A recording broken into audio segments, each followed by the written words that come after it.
दोस्तों नमस्कार।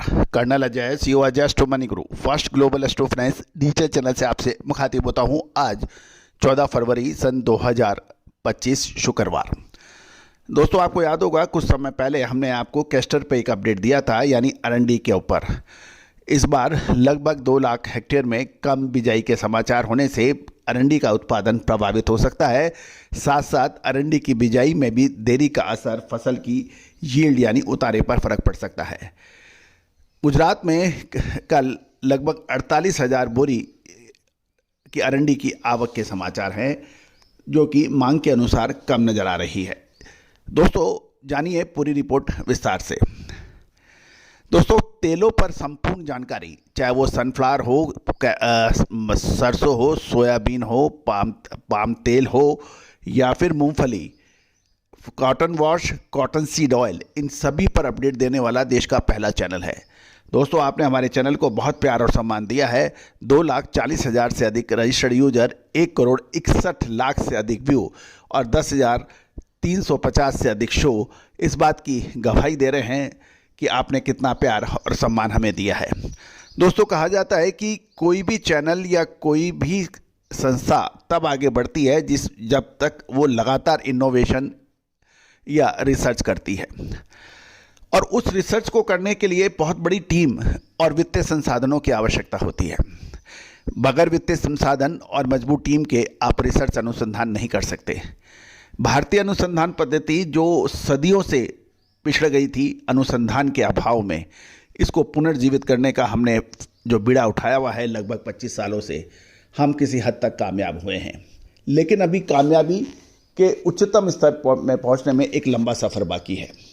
आज भारत में नहीं अपितु पूरे विश्व में भारतीय अनुसंधान पद्धति के बारे में लोग बात करने लगे हैं, बातचीत होने लगी है और इसकी सटीकता की चर्चा हो रही है। लगातार हमारे देश विदेश से हमारे सब्सक्राइबर बढ़ रहे हैं।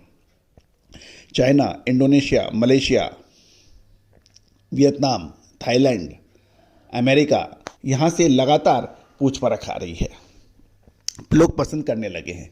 लेकिन दोस्तों ये लगातार बनी रहे, इसके लिए हमें बहुत संसाधन की आवश्यकता है और हमारी रिसर्च रिपोर्ट आप भी प्राप्त कर सकते हैं सहयोग राशि अदा कर। ये सहयोग आपको रिसर्च में आगे बढ़ाने में मदद करेगा। इससे पूरे भारत वर्ष की जो ख्याति है पूरे विश्व में सर्वोच्चम स्तर पर पहुंचाने में हमारी सहायता कर सकती है। आज ही संपर्क कर सकते हैं। कैस्टर के ऊपर जानिए पूरी रिपोर्ट विस्तार से। दोस्तों खबर निकल के आ रही है कि गुजरात में अरंडी की आवक उम्मीद से कम हो रही है और डिमांड के कारण भाव मजबूत बताए जा रहे हैं और अरंडी के भाव 10 रुपये प्रति 10 केजी बढ़े हैं और हाजिर बाजार की तेजी का असर वायदे बाजार पर भी पड़ रहा है।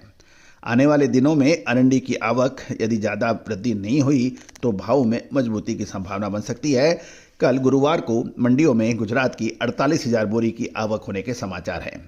गुजरात में 37,000 बोरी और राजस्थान में 8,000 बोरी की आवक के साथ कुल देश में 48,000 बोरी की आवक हुई और अरंडी के भाव कल 1245 से 1265 रुपये प्रति 20 किलोग्राम थे। और ये भी ध्यान देने वाली बात यह है कि NCDX पर भी कल लगभग 4 बजे के आसपास तक अरंडी का भाव 48 रुपये बढ़कर 6624 रुपये और मार्च अनुबंध 3 रुपये टूटकर 6315 रुपये के भाव थे।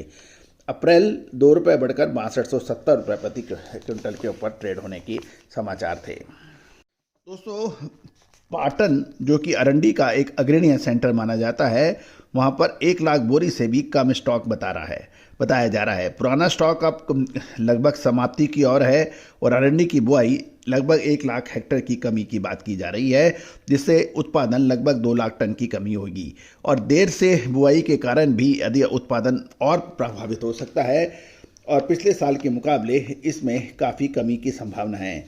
अगर मार्च अगला जो लगभग 45 दिन हैं उस पर बहुत महत्वपूर्ण ये रहेगा कि यदि दैनिक आवक नहीं बढ़ी तो इसका असर बाजारों पर स्पॉट और फ्यूचर मार्केट पर पड़ सकता है। पिछले दिनों में यदि हम बात करें तो गुरुवार को कल कोई खास बड़ी आवक नहीं हुई है।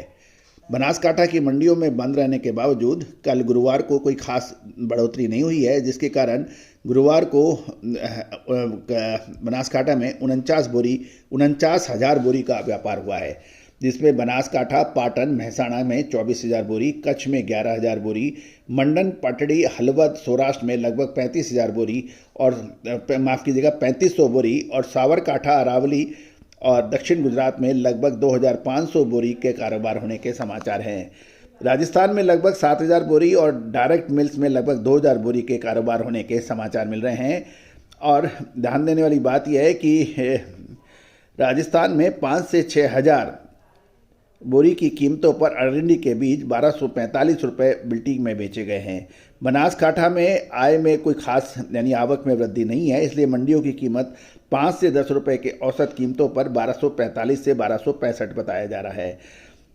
जागना का भाव सुबह कल 1,282 रुपये पे खुला था, शाम को 1,280 रुपये तक गिरा था और एनके के दाम सुबह 1,300 रुपये खुलने के बाद शाम को 1,300 रुपये पे ही बंद रहे। गांधीधाम में शिपर्स के भाव 1,280 से 1,300 रुपये खुले थे और शाम को ये 1,278 से 1,300 रुपये पर आ गए थे। सुबह अरंडी तेल का भाव 1,297 पर खुलने के बाद शाम को ये 1,293 रुपये के ऊपर बात ट्रेड हुआ है। दोस्तों, ये सभी जानकारियाँ आपको अजय एस्ट्रो मनी गुरु के जरिए प्रोवाइड की जा रही है।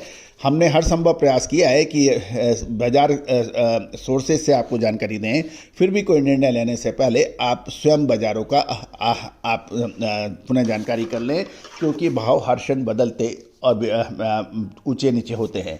All the very best, good luck, happy trading.